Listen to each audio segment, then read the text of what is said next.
चलिए शुरू करते हैं नेक्स्ट क्लास। नेक्स्ट है रॉक्स की क्लास। अगर आपने चैनल को सब्सक्राइब नहीं किया है तो चैनल को सब्सक्राइब जरूर कर लें। चलिए आज हम पढ़ेंगे रॉक्स यानी कि चट्टान। चट्टानें क्या होती हैं के बारे में हम डिटेल से यहाँ पर पढ़ेंगे। देखो सबसे पहले हम देखते हैं कि लिथोस्फीयर क्या होता है, क्योंकि जो चट्टानें होती हैं ना वो हमें लिथोस्फीयर में ही ज़्यादातर देखने को मिलती है।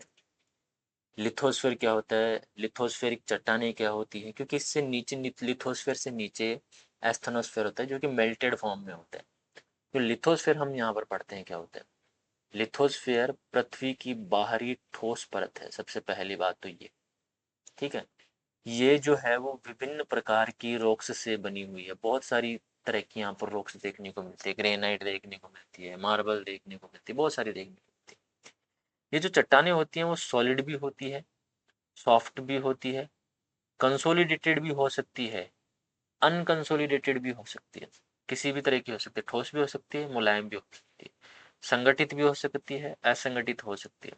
जैसे मिट्टी जो है वो आप एक तरह से मिट्टी को अनकंसोलिडेटेड सॉइल, अनकंसोलिडेटेड या असंगठित चट्टान हम कह सकते हैं, जिसमें बहुत सारे मिनरल्स या फॉसिल्स या बहुत सारी चीजें देखने को हमें मिलती है। ठीक है, लिथोस्फेयर जो है वो ग्रीक शब्द लिथोस से बना है, ये आपको ध्यान रखना है, जिसका अर्थ होता है पत्थर या चट्टान होता है। इसलिए इसे रॉक स्फेयर भी कहा जाता है। लिथोस्फेयर को हम रॉक स्फेयर भी कह देते हैं। यहाँ पर जो आपको सबसे बड़ी जो चीज याद रखने की है वो ये कि चट्टानों के अध्ययन को पेट्रोलॉजी कहा जाता है। क्या कहा जाता है? पेट्रोलॉजी कहा जाता है। ये इंपॉर्टेंट चीज है, ठीक है, या फिर इसे हम शेल विज्ञान भी कह देते हैं। देखो पृथ्वी की अगर मैं बात करूं लिथोस्फेयर की, तो पृथ्वी में लगभग 118 प्रकार के तत्व पाए जाते हैं। ठीक है, और इन तत्वों के संयोजन से यौगिक बनते हैं। 118 प्रकार के तत्व जब आपस में क्रिया करते हैं, यौगिक देखो मैं बताता हूँ क्या होता है। जब एक जब दो या दो से अधिक तत्वों का संयोजन करवाया जाता है, संयोजन किया जाता है, तो वो एक कंपाउंड बन जाता है, यौगिक बन जाता है। ठीक है, और विभिन्न यौगिकों के मिश्रण से क्या बनता है? एक खनिज बनता है, यानी कि मिनरल बनता है। और इन्हीं खनिजों के संयोजन से विभिन्न प्रकार की चट्टानें बनती है। तो सिंपली आप एक चीज भी कह सकते हैं कि ग्रुप ऑफ मिनरल्स भी क्या कहलाया जाता है? चट्टानें कहलाई जाती है। आप सिंपल सी एक बात ये कह सकते हैं कि खनिजों का समूह है, क्या कहलाता है? चट्टान कहलाता है। ठीक है, कुछ चट्टानें केवल एक ही खनिज से बनी होती है। बहुत सारी चट्टानें ऐसी होती हैं जो केवल एक ही खनिज से बनी होती है, जिनमें बहुत सारे खनिजों की आवश्यकता नहीं होती। जैसे कि लाइमस्टोन की अगर मैं बात करूं तो वो कैल्साइट से बनती है। डोलोमाइट की अगर मैं बात करूं तो डोलोमाइट खनिज से बनती है। क्वार्ट्जाइट की अगर मैं बात करूं तो वो क्वार्ट्ज से बनती है। ठीक है, तो ये तीन आप लोग ध्यान रखिएगा, ये सिंगल मिनरल से बनने वाली चट्टानें हैं। ठीक है, अब यहाँ पर अगर हम बात करें एक तो क्रस्ट की और एक पूरी पृथ्वी की, तो यहाँ पर हम एलिमेंट्स की बात करते हैं कि भू प्रॉपर्टी जो है अपनी, उसमें मुख्य रूप से कौन कौन से तत्व पाए जाते हैं। ठीक है, तो पृथ्वी की ऊपरी परत यानी कि भू प्रॉपर्टी में कितने प्रकार के 8 प्रमुख तत्व पाए जाते हैं। अगर मान लो मैं इस अर्थ को ये कहूँ पूरी अर्थ, तो इस अर्थ का जो ऊपर वाला जो पार्ट है, केवल ये वाला जो पार्ट है, ये वाला जो पार्ट है, ये वाला पार्ट क्रस्ट कहलाता है। और इस क्रस्ट को अगर मैं 100% मानूं, तो इस 100% क्रस्ट के अंदर कौन कौन से ऐसे एलिमेंट्स हैं जो प्रमुखतः देखने को मिलते हैं। तो सबसे पहले आप ध्यान रखिएगा, क्रस्ट में ध्यान रखिएगा, मोस्ट इंपोर्टेंट चीज है, केवल क्रस्ट की बात हो रही है, यहाँ पर पूरी पृथ्वी की बात नहीं हो रही।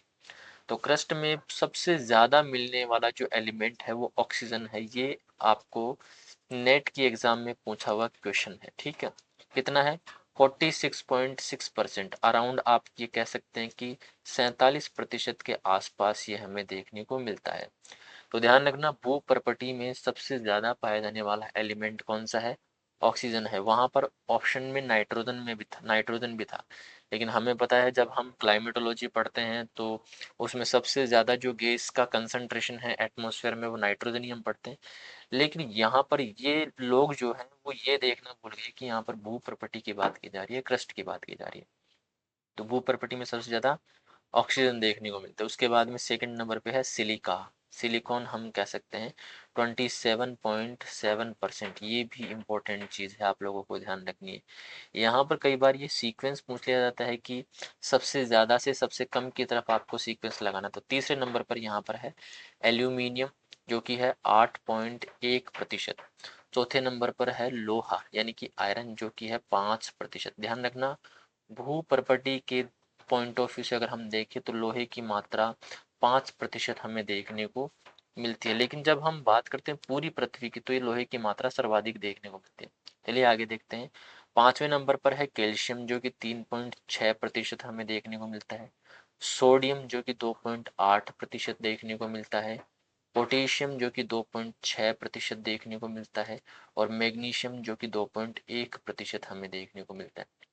आजकल क्या होने लग गया, जो मोटी मोटी चीजें हैं वो नहीं पूछता है, जो शुरुआत की चार है वो पूछना बहुत कम कर दिया आजकल।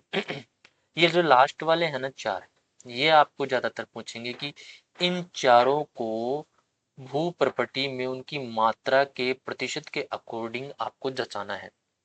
तो आपको दे देगा, कोड दे देगा 3 4 2 1 1 2 3 4 2 1 3 4, इस तरह से कोड दे देगा, आपको ये लगाना होगा। तो ध्यान रखिएगा, सोडियम से ज़्यादा कैल्शियम है, पोटेशियम से ज़्यादा सोडियम है और मैग्नीशियम से ज़्यादा पोटेशियम है। ठीक है, ध्यान रखिएगा, कैल्शियम सबसे ज़्यादा है, सोडियम उससे कम है, पोटेशियम उससे कम है और मैग्नीशियम उससे भी कम है। यानी कि सबसे कम मैग्नीशियम है इन चारों में और सबसे ज़्यादा कैल्शियम है, और बीच में सोडियम और पोटेशियम आ गया। यहाँ से क्वेश्चन बनते हैं, ध्यान रखिएगा। कैल्शियम 3.6, सोडियम 2.8, पोटेशियम 2.6 और मैग्नीशियम 2.1। ये तो बात हो गई भू प्रॉपर्टी की। अब हम बात करते हैं पूरी पृथ्वी की। तो संपूर्ण पृथ्वी की अगर मैं बात करूं, संपूर्ण पृथ्वी की, तो संपूर्ण पृथ्वी में सबसे ज्यादा पाए जाने वाला जो एलिमेंट है, सबसे ज्यादा पाए जाने वाला जो तत्व है, वो कौन सा है? वो है लोहा, आयरन। और भू प्रॉपर्टी के पॉइंट ऑफ व्यू से हम देखें तो वो कितना मिला था हमें?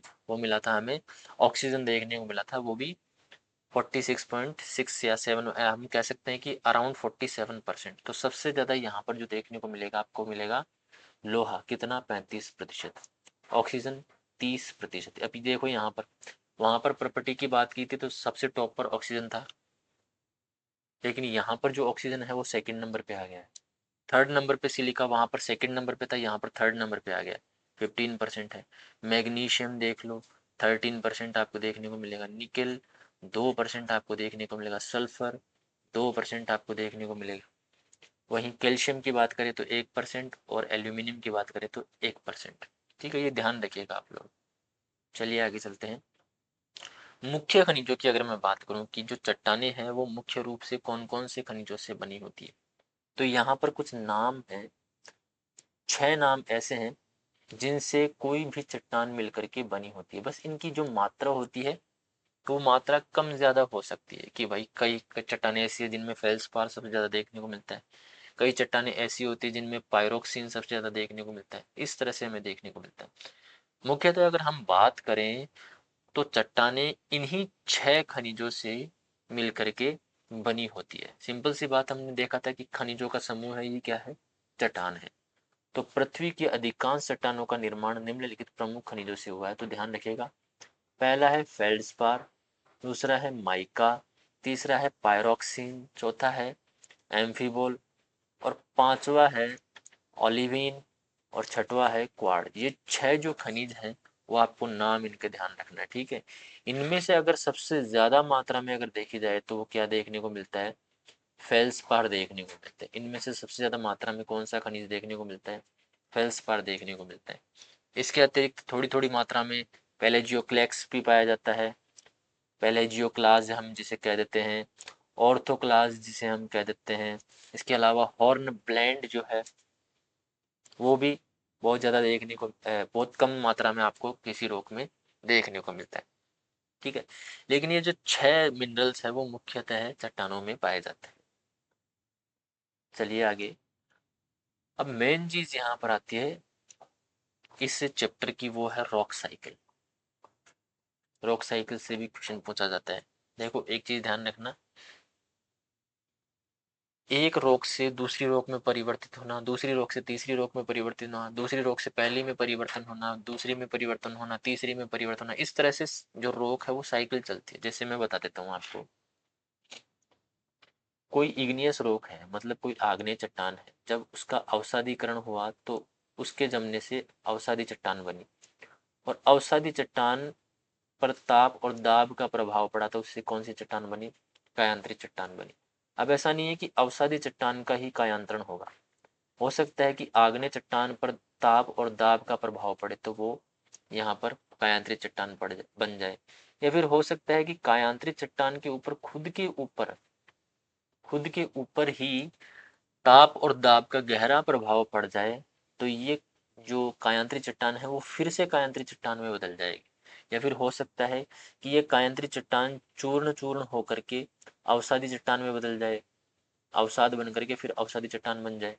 या फिर ऐसा हो सकता है कि कायांतरित चट्टान जो है वो कहीं दबने से, सबडक्शन जोन में चले जाने से मैग्मा बन जाए, और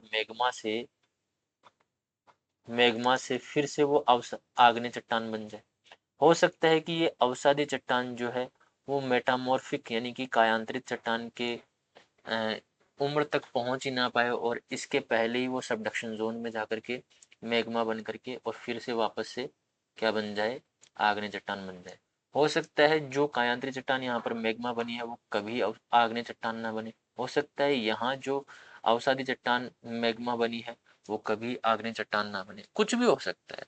मतलब एक ये जो रॉक है वो एक फॉर्म से दूसरे फॉर्म में चेंज होगी, दूसरे फॉर्म से तीसरे फॉर्म में चेंज होगी, तीसरे फॉर्म से वापस से मैग्मा बन सकती है, या वापस से वो आग्नेय चट्टान बन सकती है मैग्मा के सॉलिडिफाई होने से। तो इसे हम कहते हैं रॉक साइकिल।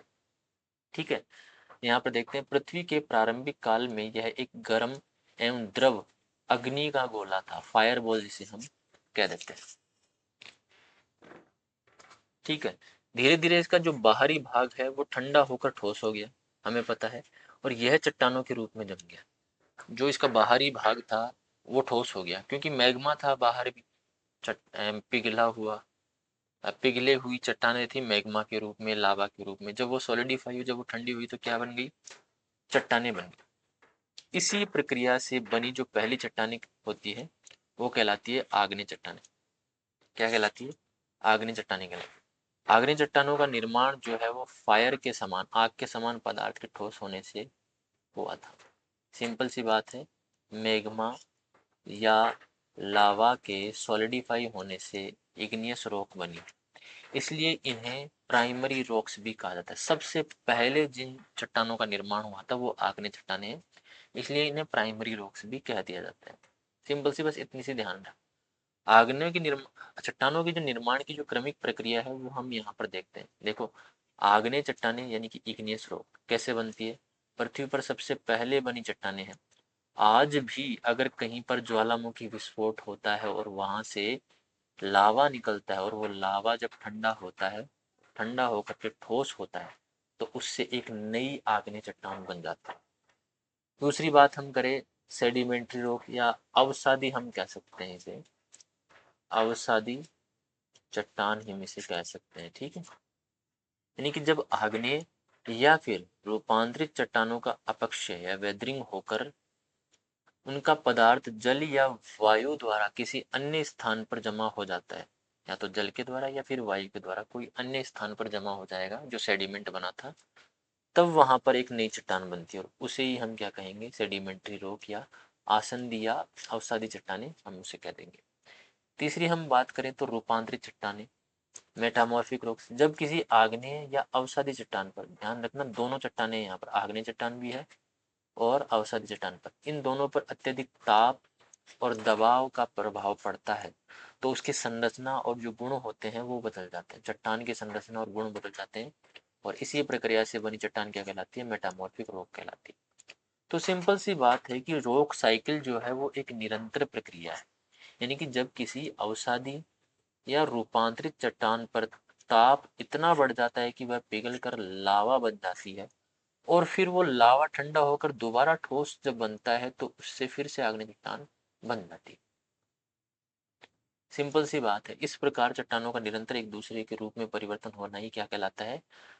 चट्टान चक्र या रॉक साइकिल कहलाता है। ये डेफिनेशन आप लोग ध्यान रखें। देखो मैं यहाँ पर बनाता हूँ एक डायग्राम आप लोगों के सामने। रॉक साइकिल क्या है, कहीं पर जगह, हाँ ये रही, ये जगह पर मैं बना देता हूँ रॉक साइकिल। देखो ये है आग्नेय चट्टान, मैं यहाँ लिख देता हूँ आग्नेय चट्टान। यहाँ मैं लिख देता हूँ अवसादी चट्टान, और यहाँ मैं लिख देता हूँ कायांतरित चट्टान। ठीक है। अब आग्नेय चट्टान जो बनी है वो मैग्मा से बनी है, ठीक है। अब इस आग्नेय चट्टान का क्या होगा, अवसादीकरण होगा, और अवसादीकरण होगा उससे अवसादी चट्टान बनेगी। तो मैं यहाँ लिख देता हूँ अवसाद से क्या बनेगी, अवसादी चट्टान बनेगी। और इस अवसादी चट्टान पर जब ताप और दाब कार्य करेगा तो कौन सी चट्टान बनेगी, कायांतरित चट्टान बनेगी। ताप एवं दाब से, ठीक है। मैं यहाँ पर लिख देता हूँ। अब जरूरी नहीं है कि अवसादी चट्टान से ही कायांतरित चट्टान बने, हो सकता है कि आग्नेय चट्टान भी क्या हो, इस पर भी ताप एवं दाब, इस पर भी ताप व दाब जब लगेंगे तो ये भी कायांतरित चट्टान के अंदर परिवर्तित हो सकती है। अब यहाँ पर देखो एक चीज क्या और हो सकती है, हो सकता है कि कायांतरित चट्टान जो है वो मैग्मा में बदल जाए, मैग्मा, ठीक है। यानी कि कायांतरित चट्टान जो है वो, उस पर इतना ज़्यादा टेम्परेचर अप्लाई हो जाए कि वो मैग्मा में बदल जाए, मतलब वो पिघल जाए तो वो मैग्मा बन जाएगी। और मैग्मा जब सॉलिडिफाई होगा, ठंडा होगा, तो वो क्या बन जाएगा, आग्नेय चट्टान बन जाएगा। हो सकता है कि कायांतरित चट्टान के ऊपर जो एटमॉस्फेरिक या रासायनिक जो क्रियाएं हैं वो हो, ठीक है। तो यहाँ पर मैं लिख देता हूँ अपक्षय, ठीक है। तो कायांतरित चट्टान के ऊपर अगर अपक्षय की क्रिया होगी तो उससे अवसाद बनेगा, और अवसाद से फिर क्या बनेगा, अवसादी चट्टान बनेगा। हो सकता है कि अवसादी चट्टान जो है वो कायांतरित चट्टान में परिवर्तित होने से पहले ही ज्यादा ताप के कांटेक्ट में आने से पिघल जाए और मैग्मा बन जाए, और मैग्मा जब सॉलिडिफाई होगा तो वो आग्नेय चट्टान बन जाएगा, ठीक है। तो इनमें से कोई सी भी चीज हो सकती है, तो इसे ही हम क्या कह देते हैं, रॉक साइकिल कह देते हैं, ठीक है। ये ध्यान रखिएगा आप लोग, ठीक है। यानी कि अवसादी से भी कायांतरित बन सकती है, और आग्नेय से भी कायांतरित बन सकती है, कायांतरित से अवसादी भी बन सकती है, कायांतरित से मैग्मा के थ्रू आग्नेय भी बन सकती है। आग्नेय कोई जरूरी नहीं है कि अवसादी ही बने, कोई जरूरी नहीं है कि आग्नेय ही कायांतरित बने, हो सकता है कि आग्नेय चट्टान में पर ही, आग्नेय चट्टान पर ही ज्यादा टेम्परेचर की वजह से वो खुद ही पिघल जाए और खुद ही मैग्मा बन जाए। हो सकता है वो खुद भी मैग्मा बन सकती है, वो अवसादी चट्टान तक और कायांतरित चट्टान तक पहुंचे ही ना, ये भी हो सकता है। तो इस पूरी प्रोसेस जो है वो रॉक साइकिल कहलाती है, आप लोग ध्यान रखिएगा, ठीक है। अब सबसे पहले हम बात करते हैं यहाँ पर आग्नेय चट्टानों की। किसकी बात करते हैं, आग्नेय चट्टानें की। यहाँ पर चट्टानें जो है वो तीन प्रकार की, चट्टानें तीन प्रकार की है। सबसे पहली जो चट्टान है वो है आग्नेय चट्टान। अब आग्नेय चट्टान के बारे में हम पढ़ते हैं। देखो तीन चट्टानें कौन कौन सी, आग्नेय चट्टान हो गई, अवसादी चट्टान हो गई, और कायांतरित चट्टान हो गई, या मेटामॉर्फिक रॉक हो गई। आग्नेय की सबसे पहले हम बात करें तो इसका अर्थ एवं उत्पत्ति की बात करते हैं। इग्नियस जो शब्द है वो लेटिन भाषा के इग्निस शब्द से बना है, जिसका अर्थ होता है फायर। सबसे पहली चीज आप तो याद रखें, लेटिन है, यहाँ पर ग्रीक नहीं है। यहाँ से भी कई बार दिमाग अगर घूम जाए ना एग्जामिनर का तो वो पूछ लेता है कि लेटिन है, ग्रीक है, रोमन है, या अरबी है, कुछ भी पूछ सकते हैं। तो ये लेटिन है। पृथ्वी के प्रारंभिक काल में यह एक गर्म और द्रव आग्नेय गोला थी, अग्नि का गोला थी पृथ्वी। और जब इसका ऊपरी भाग ठंडा होकर ठोस पदार्थ के रूप में जम गया तो वो एक चट्टान में परिवर्तित हो गया, और इससे बनी चट्टान को क्या कहा गया, आग्नेय चट्टान कहा गया। मतलब सबसे पहले बनने वाली चट्टान कौन सी थी, आग्नेय चट्टान थी। इसीलिए इन चट्टानों को क्या कहा जाता है, प्राइमरी रॉक्स भी कहा जाता है। क्यों कहा जाता है, क्योंकि पृथ्वी पर सबसे पहले इन्हीं का निर्माण हुआ था। अब इनकी कुछ विशेषताएं होती हैं, इन विशेषताओं से प्रश्न कई बार बनता है। सबसे पहली जो विशेषता ये है कि ये जीवाश्म रहित होते हैं। क्यों होते हैं, क्योंकि जब ये चट्टानें बनी थी तब पृथ्वी पर जीवन का अस्तित्व नहीं था। इसीलिए इन चट्टानों में किसी भी प्रकार का हमें जीवाश्म नहीं पाया मिलता है।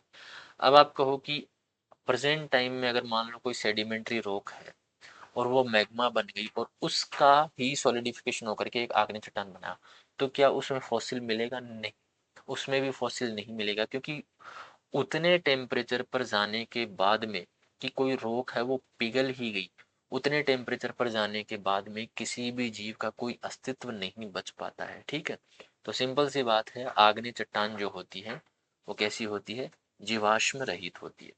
दूसरी बात, इनकी संरचना कैसी होती है, देखो इनका जो निर्माण है वो लावा के सॉलिडिफिकेशन से होता है, सॉलिडिफाइड लावा से होता है।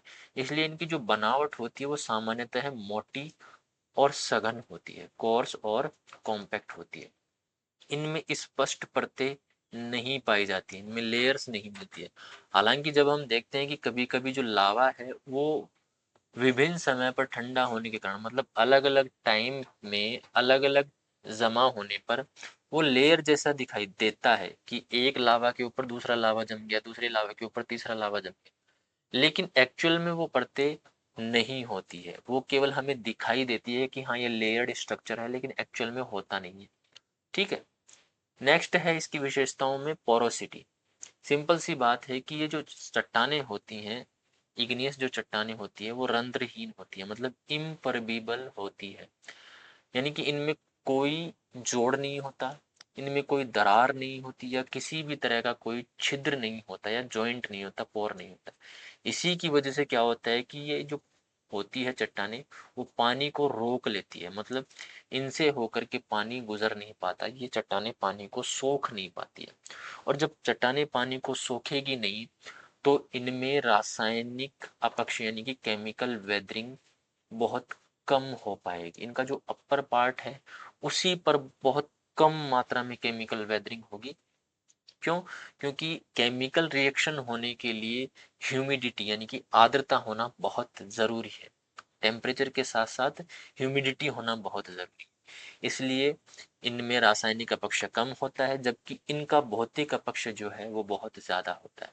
ठीक है, फिजिकल वेदरिंग इनका हो सकता है, हालांकि फिजिकल वेदरिंग भी जो है वो बहुत स्लो होती है, लेकिन फिजिकल वेदरिंग ही इन पर ज़्यादा होती है। ठीक है, केमिकल वेदरिंग इन पर नहीं होती है।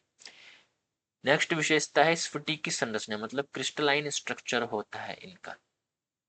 अधिकांश आग्नेय चट्टानें जो है वो क्रिस्टलाइन या दानेदार होती है, ग्रेनुलर होती है। इन चट्टानों में क्रिस्टल प्राय जो है कोणीय यानी कि एंगुलर ही होते हैं, या तो या फिर नुकीले होते हैं, पॉइंटेड होते हैं। ठीक है, इनका जो शेप होता है वो उस स्थान और ठंडा होने की गति पर निर्भर करता है। मतलब ये जो क्रिस्टल होते हैं ना, और उनकी जो शेप होती है वो डिपेंड करती है कि वो जो मैग्मा है वो किस स्थान पर ठंडा हो रहा है और किस रेट से ठंडा हो रहा है, कि जल्दी से ठंडा हो गया या धीरे धीरे ठंडा हो रहा है, सरफेस पर ठंडा हो रहा है या अर्थ के क्रस्ट के अंदर किसी हॉल के अंदर या दरार के अंदर वो ठंडा हो रहा है। ठीक है, यानी कि इनका जो कण है, इनके जो आकार हैं, उनकी साइज किस पर डिपेंड करती है कि मैग्मा जो है वो किस स्थान पर ठंडा हो रहा है और किस स्पीड से ठंडा हो रहा है। ठीक है, कहीं क्रिस्टल छोटे होते हैं तो कहीं बड़े होते हैं। अब कहाँ पर क्रिस्टल छोटे होते हैं और कहाँ पर क्रिस्टल बड़े होते हैं वो अभी हम देखेंगे। ठीक है, सिंपल सी बात है, जहाँ पर सॉलिडिफाई होने में या ठंडा होने में ज़्यादा टाइम लगेगा वहाँ पर क्रिस्टल्स डेवलप होने में अच्छा खासा समय मिल जाएगा, तो क्रिस्टल बड़े होंगे। और जहाँ पर सॉलिडिफाई होने में या ठंडा होने में टाइम कम मिलेगा वहाँ पर क्रिस्टल्स छोटे हो जाएंगे। सिंपल सी बात है। ठीक है, अब यहाँ पर हम बात करते हैं क्लासिफिकेशन ऑफ इग्नियस रॉक्स, यानी कि आग्नेय चट्टानों का जो वर्गीकरण है वो यहाँ पर हम पढ़ते हैं। आग्नेय चट्टानों को तीन आधारों पर वर्गीकृत किया जाता है। ये तीन आधार आप लोगों को ध्यान रखना है। सबसे पहला आधार तो ये है कि ये किस जगह पर बनती है, मतलब इनका निर्माण कौन से स्थान पर होता है। दूसरा कि इनके जो क्रिस्टल्स हैं उनकी साइज क्या है, ठीक है। और तीसरा ये है कि इनका जो केमिकल कॉम्पोजिशन है, वो केमिकल स्ट्रक्चर जो है वो किस तरीके का है, केमिकल कॉम्पोजिशन कैसी है इनकी। विशेषतः कौन सा केमिकल देखा जाता है, कौन सा कंटेंट देखा जाता है, यहाँ पर सिलिका कंटेंट की मात्रा यहाँ पर देखी जाती है। तो ये तीन बेसिस हैं जो आप लोगों को ध्यान रखना है कि इग्नियस रॉक को हम निर्माण स्थान के आधार पर क्लासीफाई कर सकते हैं, क्रिस्टलों के आकार के आधार पर हम क्लासीफाई कर सकते हैं, और रासायनिक संरचना के आधार पर हम क्लासीफाई कर सकते हैं। सबसे पहले हम यहाँ पर बात करेंगे निर्माण स्थान के आधार पर इनका क्लासिफिकेशन, कि आग्नेय चट्टान किस स्थान पर बन रही है। तो ये मुख्यतः दो प्रकार की होती है। एक तो होती है बहिर्वेदी यानी कि एक्सट्रूसिव, और एक होती है इंट्रूसिव, निर्माण के आधार, निर्माण का स्थान, इंट्रूसिव। ये दो होती है। मतलब अगर क्रस्ट के अपर सतह के नीचे क्रस्ट के अंदर कहीं दरारों में उसका सॉलिडिफिकेशन हो रहा है तो वो इंट्रूसिव कहलाएगी, और अगर सतह के ऊपर लावा आकर के फिर सॉलिडिफाई हो रहा है तो वो एक्सट्रूसिव कहलाएगा, ठीक है। देखो सबसे पहले हम बात करते हैं यहाँ पर बहिर्वेदी आग्नेय चट्टान यानी कि एक्सट्रूसिव इग्नियस रॉक्स की यहाँ पर हम बात करते हैं। जब ज्वालामुखी से निकला लावा पृथ्वी की सतह पर, ध्यान रखना पृथ्वी की सतह पर, ये इंपॉर्टेंट लाइन है, जब ज्वालामुखी से निकला लावा पृथ्वी की सतह पर आकर ठोस हो जाता है, सॉलिडिफाई हो जाता है, तो उससे बनने वाली चट्टानों को हम क्या कहते हैं, बहिर्वेदी आग्नेय चट्टान हम कहते हैं। पृथ्वी की सतह पर बहिर्वेदी आग्नेय चट्टान बनते हैं। ये जो चट्टानें होती हैं वो बहुत तेजी से ठंडी होती है। क्यों होती है? क्योंकि पृथ्वी की आंतरिक विशेषता के कंपैरिजन में या पृथ्वी के आंतरिक तापमान के कंपैरिजन में पृथ्वी का जो एटमॉस्फेरिक टेम्परेचर है वो बहुत ज़्यादा कम है। तो उस टेम्परेचर के मुकाबले ये वाला जो बाहर वाला टेम्परेचर है वो बहुत ज़्यादा ठंडा है, इसलिए जो सॉलिडिफिकेशन है वो बहुत जल्दी हो जाता है। जो ठंडा होने की प्रक्रिया है वो बहुत तेजी से होती है, ठीक है। और जब बहुत तेजी से होती है तो अभी हमने पढ़ा था जितना कम समय लगेगा उतने छोटे क्रिस्टल्स बनेंगे, या हो सकता है कि इतना तेजी से ठंडा हो जाए कि उसमें किसी तरह का कोई क्रिस्टल बने ही ना, ठीक है। तो ध्यान रखना बहिर्वेदी आग्नेय चट्टानें तेजी से ठंडी होती है, इसलिए इनमें छोटे या तो छोटे क्रिस्टल बनेंगे या ये चट्टानें बिना क्रिस्टल वाली बनेंगी, ठीक है। तो यहाँ पर हम एग्जाम्पल देखेंगे। देखो यहाँ पर कुछ एग्जाम्पल दिए हुए हैं आपको, कि ये जो तीन एग्जाम्पल दिए हुए ना, ये तो है छोटे क्रिस्टल वाली, ठीक है, ये तो है छोटे क्रिस्टल वाली। और बाकी के ये जो तीन एग्जाम्पल आप लोगों को दिए हुए हैं ये है बिना क्रिस्टल वाली चट्टानें। मतलब सॉलिडिफिकेशन या कूलिंग इतनी जल्दी होती है कि इनमें क्रिस्टल बनते ही नहीं, ठीक है। तो तीन हम यहाँ पर देखते हैं जिनमें छोटे क्रिस्टल पाए जाते हैं। एक तो होती है रायोलाइट, ये एक चट्टान होती है। एक होती है एंडेसाइट जो कि छोटे क्रिस्टल वाली चट्टान होती है। एक होती है बेसाल्ट। मतलब सिंपल सी बात है कि रायोलाइट, एंडेसाइट और बेसाल्ट ये तीनों कहाँ पर बनेगी, ये बनेगी सतह पर। और ऑब्सीडियन, इनमें भी क्रिस्टल बनते ही नहीं है, कांच की तरह होती है, ग्लासी होती है, शीशे जैसा पत्थर होता है, ध्यान रखना। ये एग्जाम में पूछा हुआ है, इंपॉर्टेंट क्वेश्चन है। शीशे जैसा जो पत्थर होता है उसका नाम है ऑब्सीडियन, और ये एक तरह से एक्सट्रूसिव यानी कि बहिर्वेदी आग्नेय चट्टान है।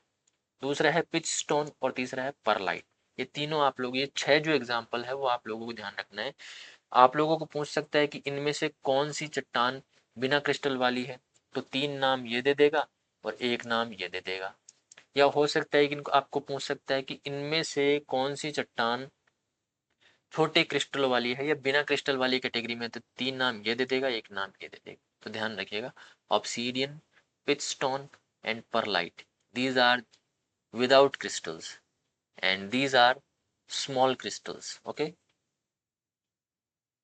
दूसरी है इंट्रूसिव इग्नियस रॉक जिसे हम अंतर्वेदीय आग्नेय चट्टान कह देते हैं। मतलब सिंपल सी बात है, उसमें जो मैग्मा ठंडा हो रहा था वो सतह के ऊपर आने के बाद ठंडा हो रहा था, और इसमें क्या होता है, मैग्मा पृथ्वी की सतह के नीचे ही ठोस हो जाता है, बाहर नहीं आ पाता।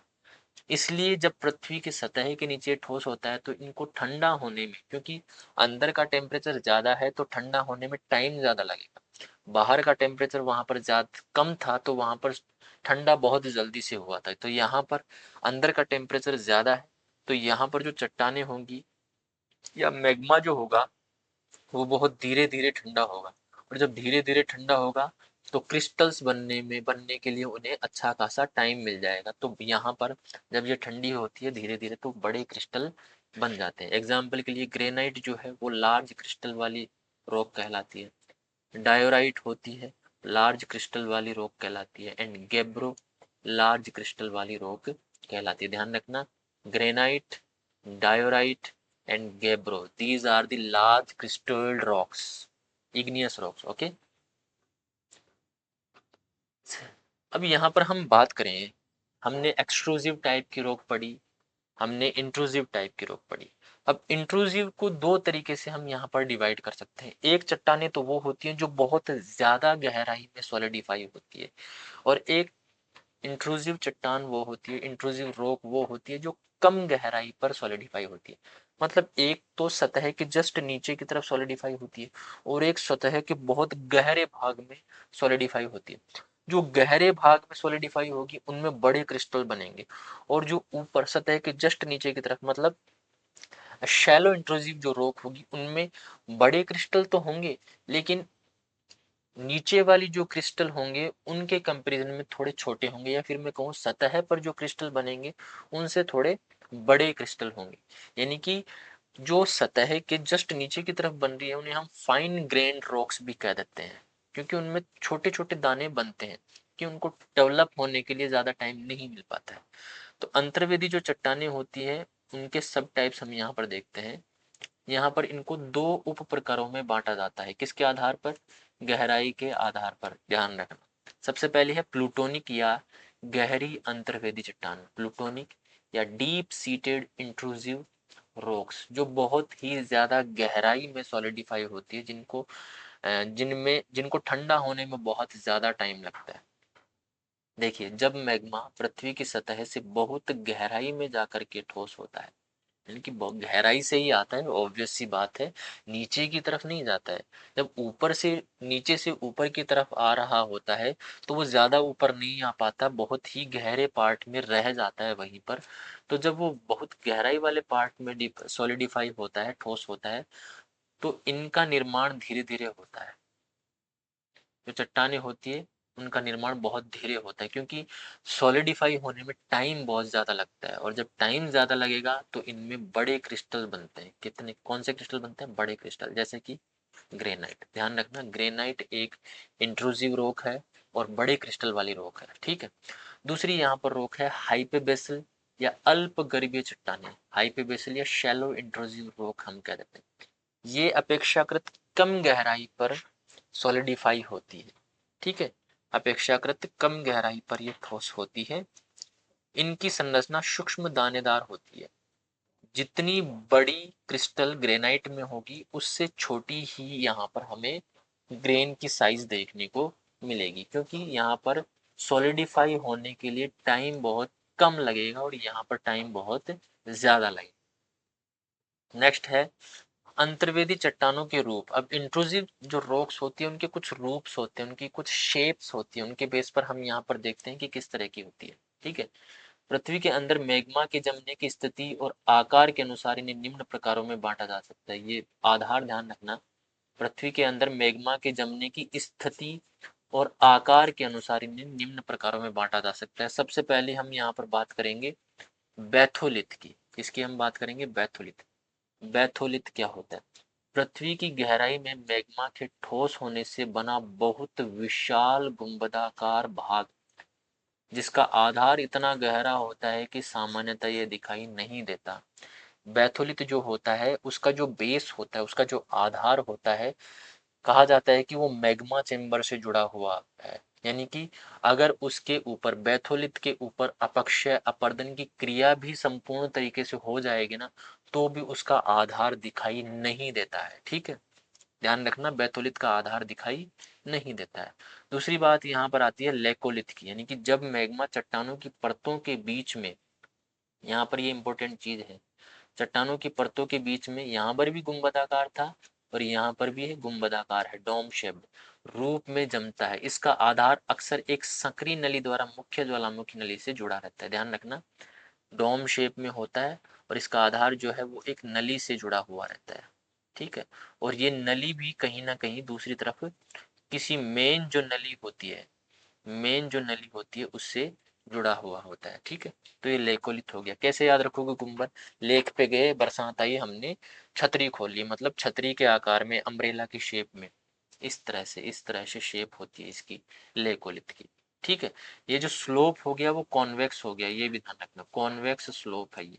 कॉन्वेक्स स्लोप का मतलब उत्तल ढाल, ढाल से भी प्रश्न आ जाता है कि उत्तल ढाल का जो अंतर्वेदी आग्नेय चट्टान का स्वरूप है उसे हम क्या कह देते हैं? तो उसे हम कह देते हैं लेकोलिथ, ठीक है, ध्यान रखना, बहुत इंपॉर्टेंट चीज है। नेक्स्ट है लेपोलिथ। लेपोलिथ जो होता है वो लेकोलिथ से जस्ट उल्टा होता है, मतलब ये जो सोसर शेप में होता है, किस शेप में होता है? सोसर शेप में। ये कैसा था? गुंबद की शेप में, ये सोसर शेप में है, ठीक है। और इनका जो स्लोप है वो किस शेप में होगा? कॉनकेव स्लोप होगा, ध्यान रखना। जब मैग्मा चट्टानों के बीच तश्तरी नुमा आकार में ठोस होता है तो उसे हम लेपोलिथ कह देते हैं, ठीक है, लेको से जस्ट उल्टा। नेक्स्ट है फैकोलिथ। चट्टानों की मुड़ी हुई परतों के बीच, विशेषकर एंटिक्लाइन या सिंक्लाइन के भीतर लहरदार रूप में जमने वाला मैग, मतलब जब फोल्ड बन जाते हैं, ठीक है, इस तरह से फोल्ड बन जाते हैं। फोल्ड क्या होती है? लेयर्ड स्ट्रक्चर होती है जिसमें ऊपर उठा हुआ पार्ट तो क्या कहलाता है? एंटिक्लाइन, और नीचे बैठा हुआ पार्ट क्या कहलाता है? सिंक्लाइन।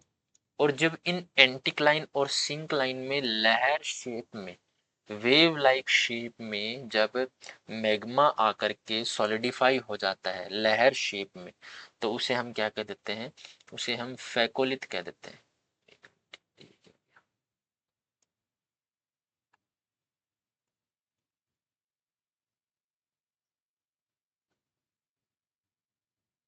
चलिए, इसे हम क्या कह देते हैं? फैकोलिथ। आप लोग ध्यान रखिएगा, ट्रिक है, वैसे याद रखने की जरूरत, याद रख लेना, ट्रिक से याद रह जाएगा। जब हम पत्थर फेंकते हैं तो वो ऐसे ना जा करके लहरा के बल खा के जाता हुआ गिरता है, तो लहरा के बल खा के हमने क्या फेंका? पत्थर फेंका, तो फैकोलिथ क्या हुआ? लहरदार रूप में जमता है। नेक्स्ट है सिल। सिल जो होता है वो हॉरिजॉन्टल परतों में, चट्टानों की दरारों में जाकर के जब सॉलिडिफिकेशन हो जाता है तो उसे सिल कहा जाता है। लेकिन जब ये पतली होती है तो उसे हम क्या कह देते हैं? शीट कह देते हैं। ध्यान रखना, दो चीजें हैं यहाँ पर, एक तो है सिल, एक तो है सिल और एक है शीट। दोनों ही हॉरिजॉन्टल है, दोनों ही कैसी है? हॉरिजॉन्टल, मतलब कि दोनों ही क्षैतिज हैं, ये भी क्षैतिज है और ये भी क्षैतिज है। लेकिन यहाँ पर बात हो रही है किसकी? मोटाई की। तो ये मोटी होती है और ये पतली होती है, ध्यान रखना। नेक्स्ट है डाइक।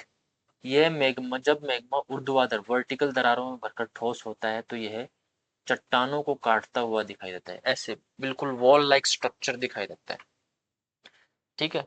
जैसे अगर आप देखो कि ये जो, अगर हम इंडिया के दक्कन ट्रैप की बात करते हैं तो उसके नीचे अगर हम देखते हैं तो ये वॉल लाइक स्ट्रक्चर दिखता है। जैसे मान लो कि ये जो पेनिनसुला था इंडिया वाले, जो पेनिनसुला है, जो हम प्रायद्वीप कहते हैं, भारतीय प्रायद्वीप, जो हमारा जो ये वाला जो पार्ट है, इस तरीके से ऐसा लगता है कि इसको बीच में से काटा जा रहा है, ऊपर वाला पार्ट अलग किया जा रहा है, नीचे वाला पार्ट अलग किया, क्योंकि हमने देखा, हमने पढ़ा है कि जब ये जो इंडिया वाला पेनिनसुला है वो हॉटस्पॉट के ऊपर से गुजरता है तो यहाँ से मैग्मा जो है वो बीच में एक दरार डाल देता है इसके, मतलब बीच में से फट करके और बाहर आता है मैग्मा और बेसाल्टिक दक्कन ट्रैप बनता है, ठीक है।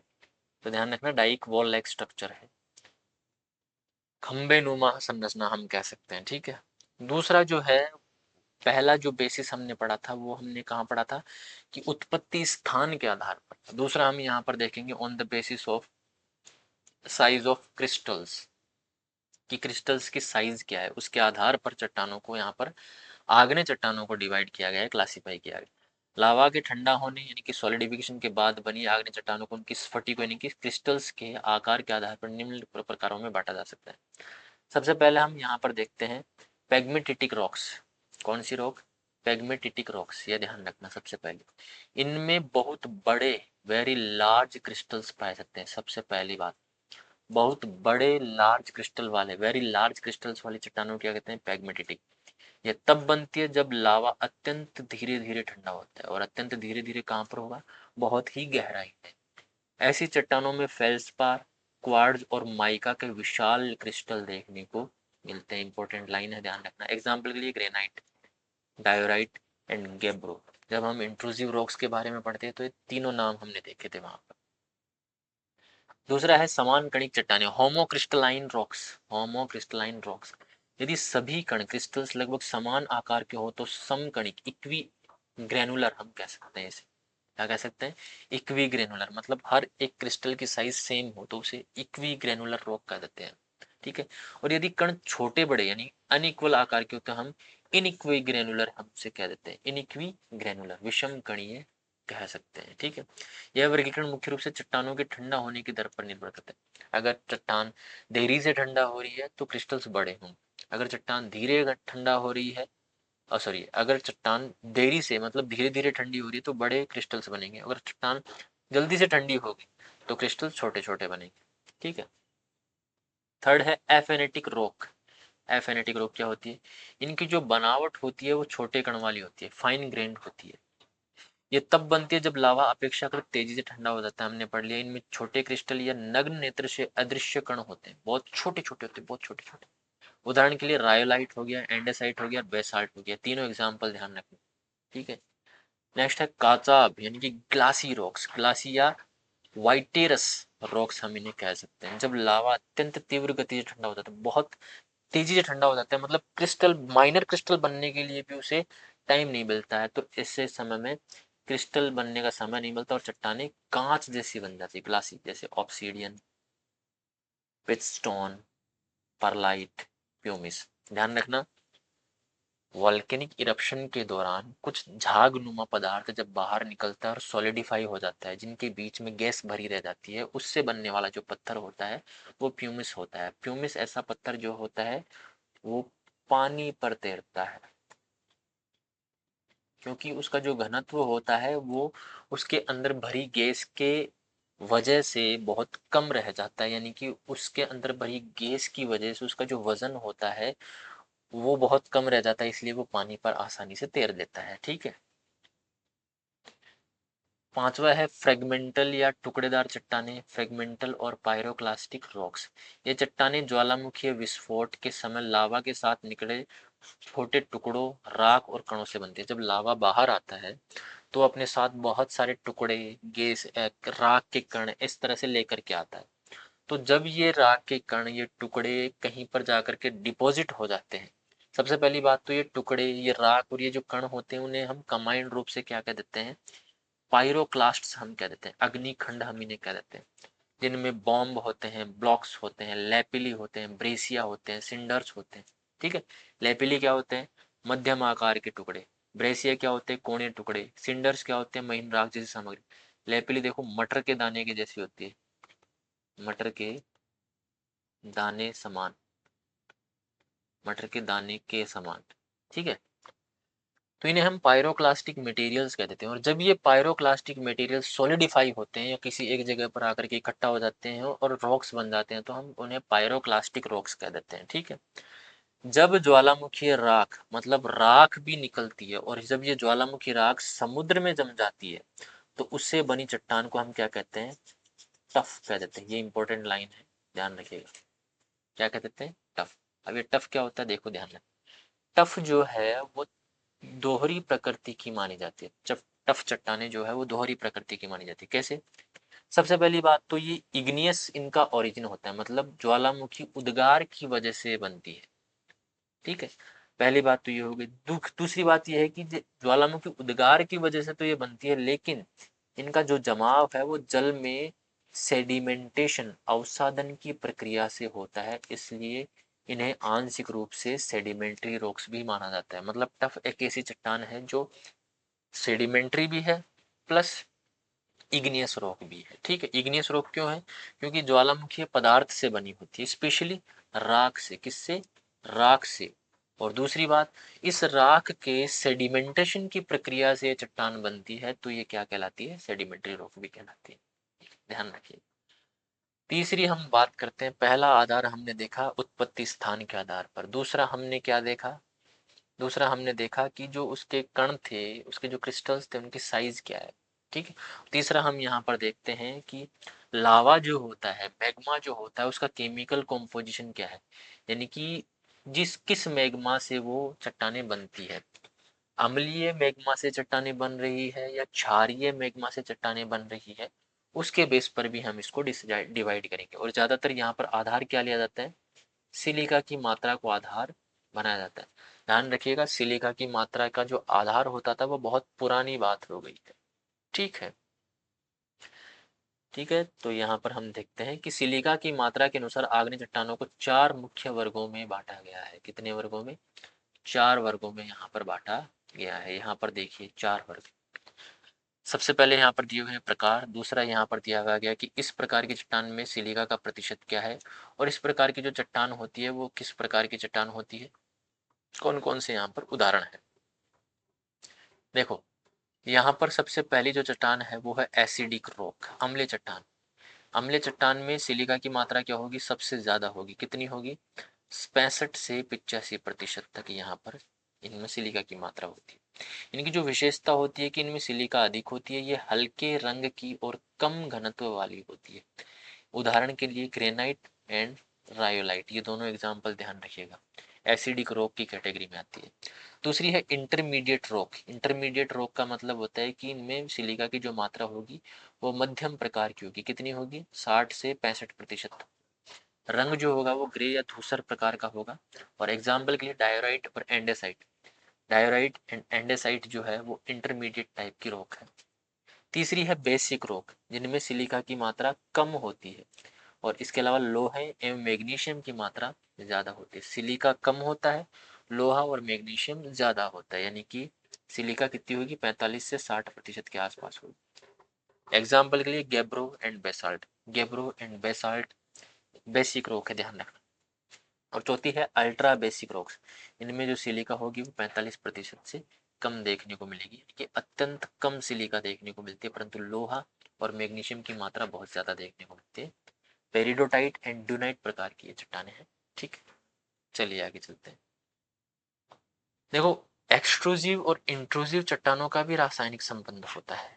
एक्सट्रूसिव चट्टानें भी एसिडिक हो सकती है, इंट्रूसिव चट्टानें भी बेसिक हो सकती है। यहाँ पर ये मूल नहीं, यहाँ पर आप लिख लेना क्षारीय। ठीक, एक्सट्रूसिव और इंट्रूसिव। देखो, एक्सट्रूसिव वे चट्टानें, देखो एक्सट्रूसिव वो चट्टान जो एसिडिक है उसका नाम है रायोलाइट, और एक्सट्रूसिव वो चट्टान जो इंटरमीडिएट है उसका नाम है एंडेसाइट, और एक्सट्रूसिव वो चट्टान जो क्षारीय है वो है बेसाल्ट। ध्यान रखें। इंट्रूसिव वो चट्टान जो एसिडिक है ग्रेनाइट होती है। इंट्रूसिव वो चट्टान जो इंटरमीडिएट है डायोराइट है। और इंट्रूसिव भी होती है क्षारीय, जिसका नाम है गेब्रो। है ना, अगर ग्रेनाइट डायोराइट गेब्रो इंट्रूसिव चट्टाने हैं, लेकिन सिलिका की अगर मैं बात करूं तो इनमें सिलिका की मात्रा अलग अलग होती है।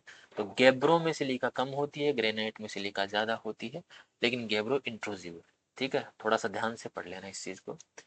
खनिज प्रधानता के आधार पर यहाँ पर देखिए कि भाई साहब कौन सा खनिज यहाँ पर डोमिनेट कर रहा है, सबसे ज्यादा कौन सा खनिज हमें यहाँ पर देखने को मिलेगा, तो उसके आधार पर ही उसे उस फैमिली की चट्टान कह दिया जाएगा। जैसे किसी चट्टान में ग्रेनाइट की मात्रा ज्यादा है, यानी कि ग्रेनाइट के जो मिनरल्स हैं उनकी मात्रा ज्यादा है, तो उसे ग्रेनाइट फैमिली की कह दिया जाएगा।